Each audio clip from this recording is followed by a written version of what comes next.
The agenda is sponsored by Newcastle County Government.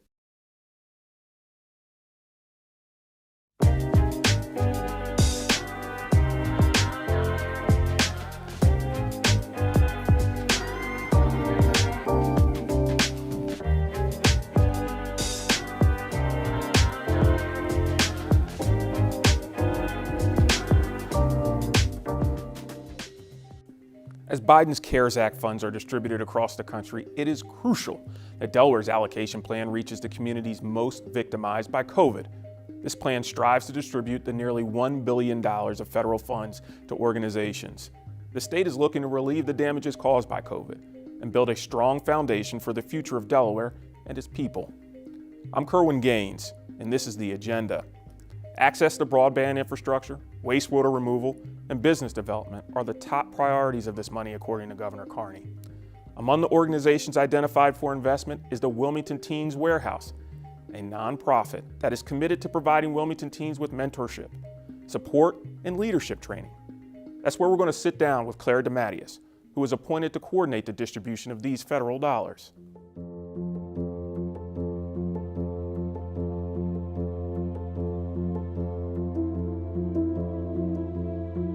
Ms. DeMattias, we are here again. Nice to see you. You are no stranger to the agenda. I'm not no stranger to you. We go way back. Way back, that's right. And the last time you were on the agenda, there was a uniform involved almost. There was khakis, there was boots. You looked like you meant business. And now you're in a whole different role. So, and it really wasn't that long ago. I would say about 90 days, maybe, give or take. Tell us a little bit about it. When the governor asked me to go to Department of Correction, it was right after the riot and the murder. There were 40 plus reforms that needed to be put in place. That took about 2 years, and I did that as special assistant to the then commissioner. Through no plan of anyone, the then commissioner had over 30 years of service and retired. And the Correctional Officers Union and some other groups went to the governor and said, we'd really like Claire to do this. And the governor said, so would I, but I don't think she will. And as you can imagine, being there right after such an intense time, and really working with the team to implement some very strong reforms and build morale back. I built a really strong bond with the officers and the probation team. And I said to the governor I would do it with the understanding that I would build a really strong team, stay for a year and a half, and then let that team really carry it forward.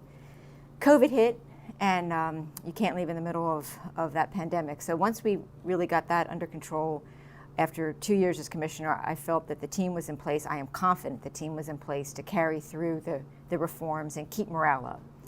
So it was a logical stepping point. It was literally exactly 4 years from the time that I went to the Department of Correction. This job became an opportunity. Every state has somebody that the governor appoints to oversee and interact with the White House and the U.S. Department of Treasury on all of the federal funds coming to the states. In Delaware's case, we received $1 billion in CARES Act funding. Wait a minute, one more time. How much? $1 billion in CARES Act funding. Ooh. We've received $1 billion in American Rescue Plan funds, plus $1 billion plus in stimulus funds and rescue plan funds that went to various state agencies. So all told, we've already received over $3 billion. And separate and apart from that, if and when the federal infrastructure bill passes, Delaware will receive an additional $2.4 billion. Our state budget is about $5 billion, plus another $1 billion capital bond bill, all told $6 billion. You know, we've received, we at least are already half of that in federal funds. So there's a lot of great projects out there, very positive, a lot of visionary projects, a lot of projects that without this infusion of federal dollars would take a lot longer to accomplish. And it is just a very positive opportunity to make some transformational, long-lasting changes in our state to continue what the governor has really been doing since he first took office.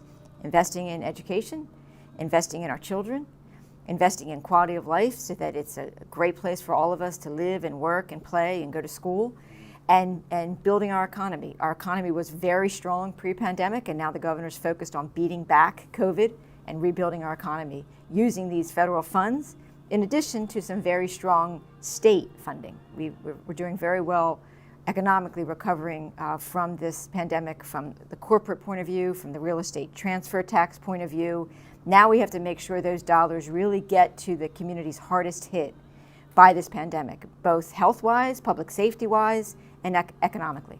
So public safety-wise, I'm just going to jump into that. Wilmington has some very tough zip codes, as you know, and I believe that we're sitting in one of them right now. And how can we be assured that those capital funds and all those monies available are really getting down to not just the constituents, I don't want to look at them that way, the people who need it? What are some safeguards that are in place to ensure that that's happening? We have identified a corridor through the city of Wilmington. It's about 7 miles long of those zip codes that you reference that need housing, that need community centers and after school hour activities, that need energy efficiency. You know, there's some homes that don't have refrigerators that are just sucking energy. That Right. The simple things like changing a light bulb. If we invest just in those small areas, then we can get at the larger areas of the social determinants of health in this corridor. There's a team, the HELP team, that goes door to door in communities, particularly focused on downtown community districts. And they literally start changing light bulbs. And then they go in and change the refrigerator out. And then as they gain people's trust, they figure out there's a kid in the house with asthma and they need a fan or an air conditioner. And then they work with that family to say, you know, one of our local hospitals has a health clinic right down the road here or right in your kid's school. So it's a comprehensive plan to address all of these issues. And truly, the reason that the governor invested so heavily in Reach Riverside, where we are now, is because it is that holistic, purpose-built community design. Right. It is not only housing, and housing is a huge piece of it, but it's making sure they have the community activities for children, for families. It's making sure they have a healthcare center nearby on premises, because you can't let health crises, build up, even from when you're young, certainly in older adults, so that you land in the emergency department. So it's that holistic, purpose-built community model that really resonated with the governor. And the Reach Riverside already had received funding from the General Assembly, so members of the General Assembly are supportive. And what the infusion of $26.4 million in federal funds will help is accelerate. And that's what they've been awarded. $26.4 million. Instead of this project taking over 20 years, with that infusion of federal dollars and some terrific fundraising on their part that they're doing philanthropically in the community, this community can be finished within 10 to 12 years. And that's a big difference to say, by a date certain, 2025, this is what we've done with these federal funds, to your point. What do we have to show for it? Right. And now if we you have come back something to here in show for it. 2025, we're going to show you what we did with these funds.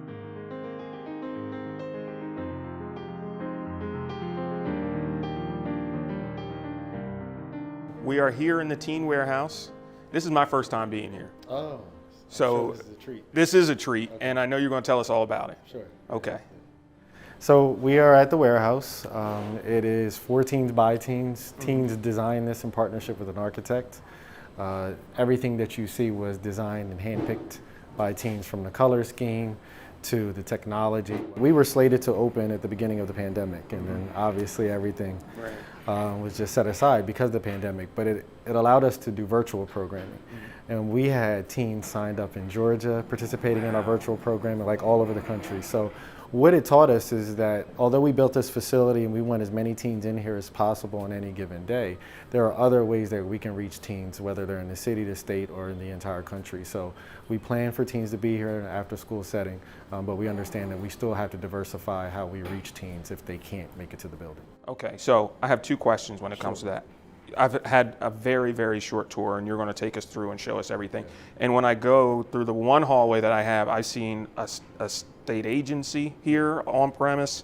I've seen basically an accountant here on premise and getting things done. So what all goes on in here? Yeah, so aside from the services and the programmatic aspects, that we have on a day-to-day basis. We also have, like you said, state agency, Delaware State University here, Strive, that's a nonprofit, is here. Kingswood Academy, which is an alternative school, 7th to 12th grade, is here. Eastside Charter's honors program is here during the day. Yeah, and that's why we designed it the way we did. We wanted to be flexible enough that anyone can come in and use the space, but we wanted to be utilized as much as 24/7 as possible. So pretty much from sun up to sundown, it is occupied and active in this space, and that's what's most important for keeping youth out of trouble and doing constructive things. It really started, I was at Kingswood Community Center at the beginning of 2016. And my job going into Kingswood was to turn around Kingswood because it was about to go out of business. It had missed payroll. For 2 years, we were on a 13-week rolling cash flow. Wow.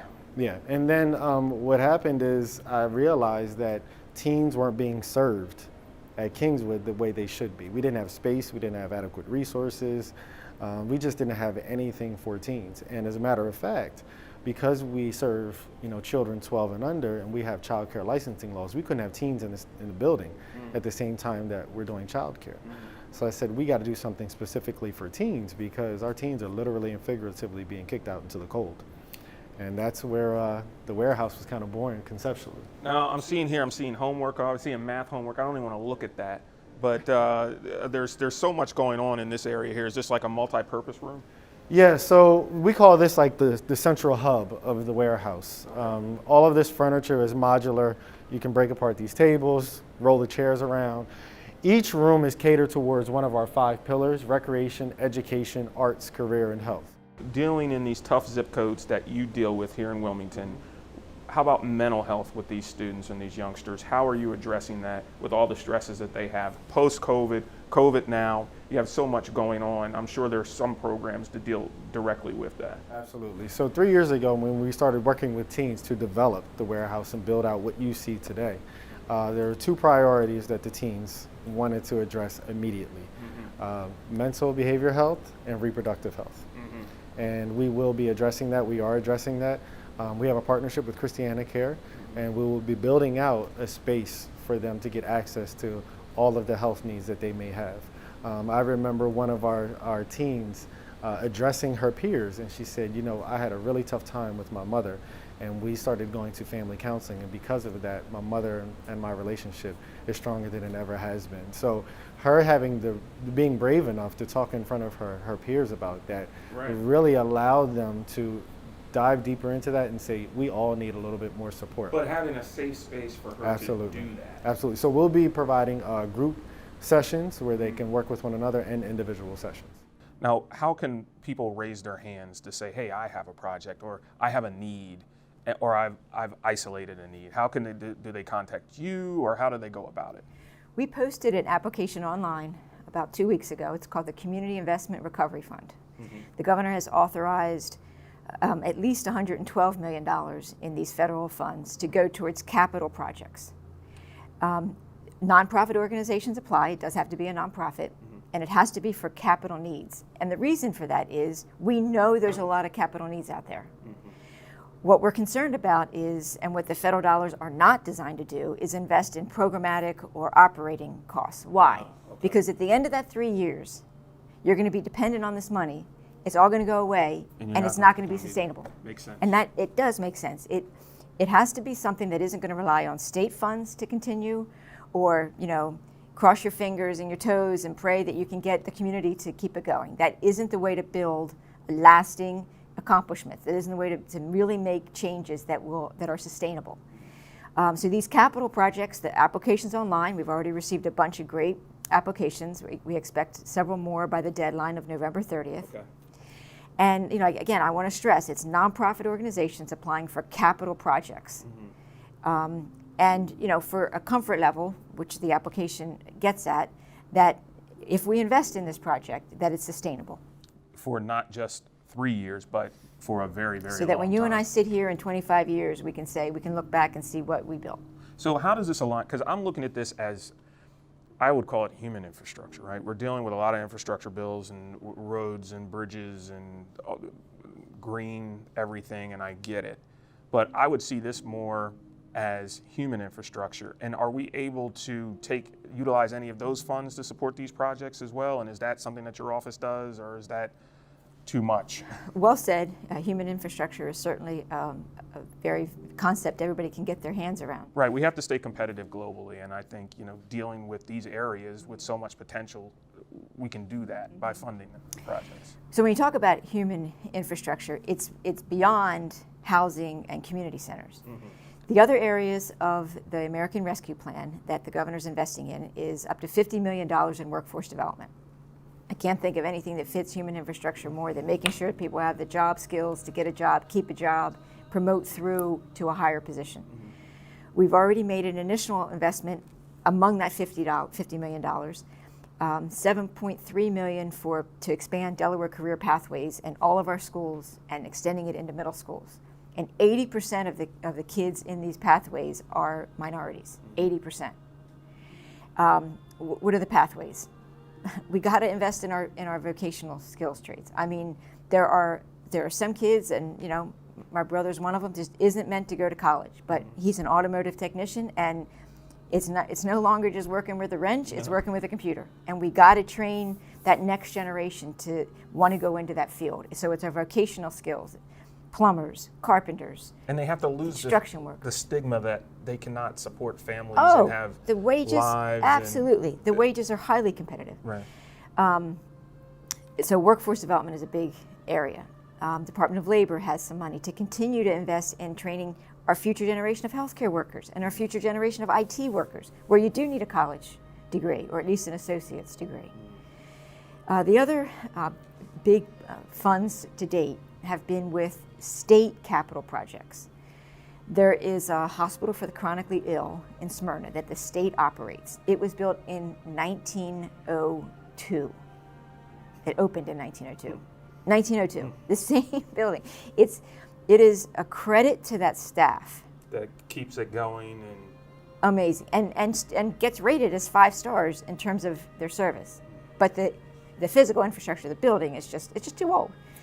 We have never had an extra $50 million in funds to say, build a new state hospital for the chronically ill. Oh, and by the way, a bunch of those patients in that facility have multiple comorbidities, mental health issues. So the governor funded that project. All of these projects, any project that he funds, any money that is allocated, dollars have to be out the door, contract signed, building started by December 31, 2024, as the way the rule is written right now. We're still waiting for the federal government to come back and tell us whether there's an extra 2 years, 2026, to actually finish every nail, floorboard, open the doors, get it running. But we're operating right now under the premise that all of these projects have to be complete by December 31, 2024. So we talked about workforce development, we talked about the hospital for the chronically ill. The area that I think is most ambitious, that I am confident we're going to reach, is the governor has awarded up to $110 million for Delaware to be the first state in the country to achieve universal access to the internet for every home, every business, every farm. So that's free internet? Free Wi-Fi? No, the wiring is. They still have to contract with a service provider, a Comcast, a Verizon, but it's closing every last mile. Xfinity or Comcast can't even offer to provide them service because the hard wiring just isn't there. We tried it using wireless, and we found during the pandemic it was just too unreliable. Really? Okay. Particularly for these kids trying to learn day in and day out remotely. Many of our businesses, everything's been turned remotely or working from home. So wireless is maybe a stopgap measure, maybe 50-50, sometime it works. But what's really needed is this hard wiring. And so the governor is committed that with these dollars, as approved by the federal government, we can spend it to be the first state to achieve universal access to broadband.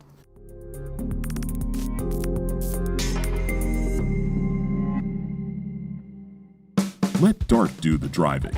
DART First State provides transportation that is clean, safe, reliable, and affordable. Plan your trip and get real-time bus information with the free DART Transit app. Scan your phone to pay your fare with the free DART Pass app. So what are you waiting for? Try transit today. Visit dartfirststate.com or call 1-800-652-DART. Auto accident, medical negligence, work injury. Contact Team Tice, your Delaware personal injury lawyers. Leroy Tice in Wilmington, Delaware, serving and supporting the people of Delaware. Call 302-489-2400. That's 302-489-2400. Online at teamtice.com.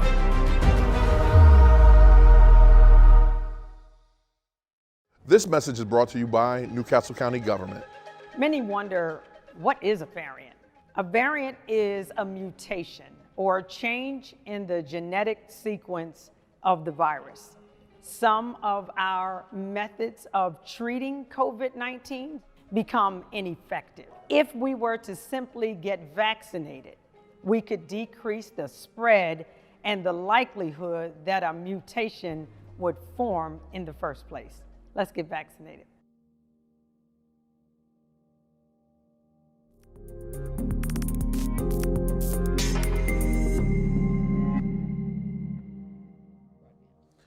Let me ask you one question about workforce development. It's something that we're very serious here about in the agenda. How are those programs coming to facilities like this?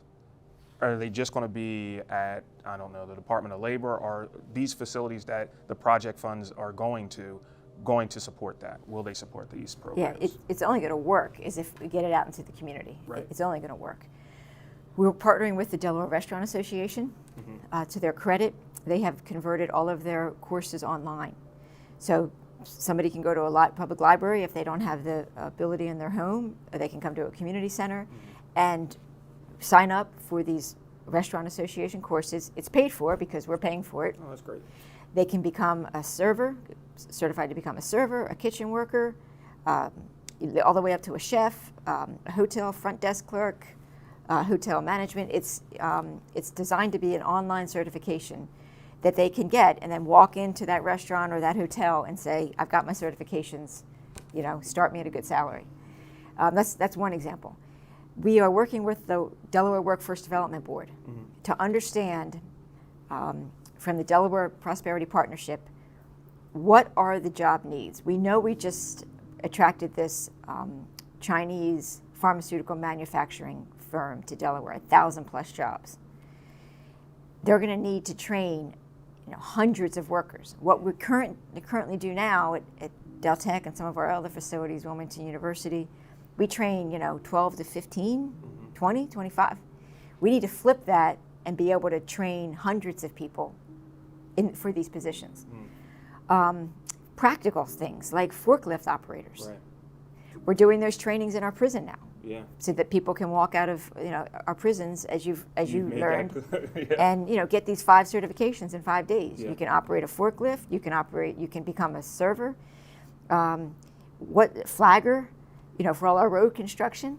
Very practical jobs that pay a very good wage, higher than minimum wage, with health benefits, that you can have a family and actually support yourself.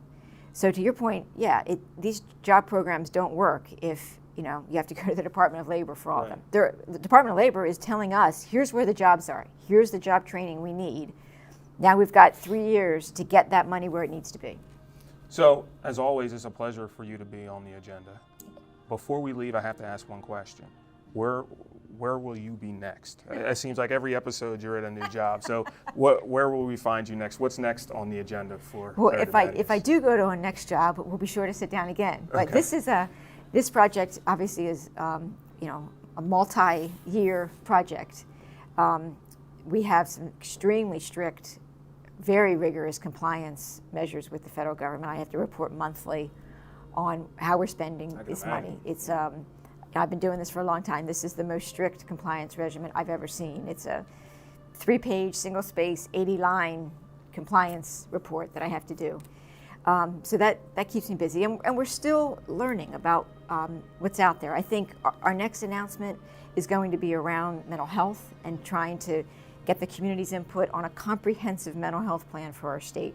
There's some very good ideas from this organization or that organization, but how do we get everybody around the table? And there's already groups meeting, so we don't have to create it from scratch, but to understand a comprehensive mental health services plan for our state. So many times mental health is put off to the side. It's still seen as a stigma, especially in some communities, as being a bad thing. I think it's awesome that you're bringing it to the forefront and addressing the issues. And I hope that if one positive thing comes of this pandemic, because Lord knows a lot of negative and a lot of sorrow and hurt have come from it, but if one positive thing has come, I think it's to break down that stigma a bit, to say that, we've all experienced to one degree or another just that insanity of working from home, not being able to interact, not being able to hug people, worrying about our parents about getting COVID, worried about our young kids, about going to school.